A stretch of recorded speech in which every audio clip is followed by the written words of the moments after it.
3 months into my pregnancy, my husband suddenly asked for a divorce. I rushed to find him, only to overhear him chatting with a friend, claiming he had been reborn, that he'd come back in this life specifically to make things right with his childhood sweetheart, Delia Pruitt. His friend was stunned. "Are you out of your mind? Your wife is 3 months pregnant? Aren't you afraid she'll get so angry she'll terminate the pregnancy?" James Stevens laughed it off, utterly unconcerned. "Why would I worry? Linda Hayward went through 10 rounds of IVF to finally get pregnant. There's no way she'd just throw that away. Besides," he continued, "if she divorces me, she can go back to her parents. But Delia has no family. After divorcing that deadbeat, she's been raising her kid all alone. Do you know how hard that is? I've got it all figured out. Once Delia's child turns 10, I'll go back to Linda. It's only 5 years, no big deal." I stood frozen outside the door, numb to my core. My fingers moved on their own, dialing a number. "Hello. I'd like to schedule an abortion as soon as possible." Later, James deliberately arranged for us to finalize our divorce on the same day he and Delia would register their marriage. But this time, things were different. That day, the man who had always been so aloof, so coldly composed, looked like he'd lost his mind.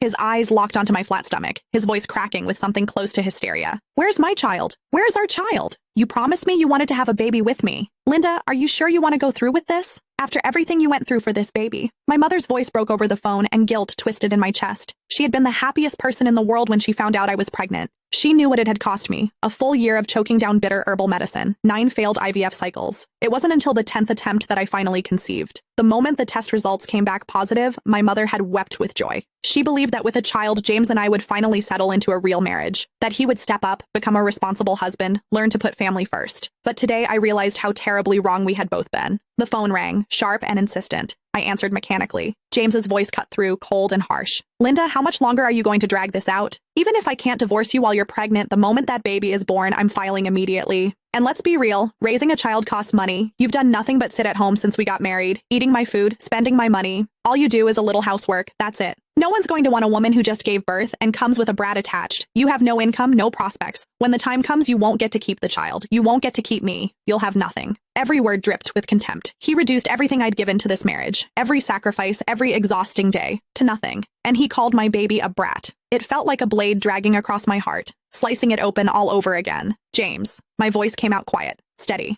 He went silent on the other end. "I agree to the divorce." A pause. Then his tone shifted, bright with barely contained excitement. "Really? Great. Let's do it in 5 days. His voice softened, turning almost coaxing.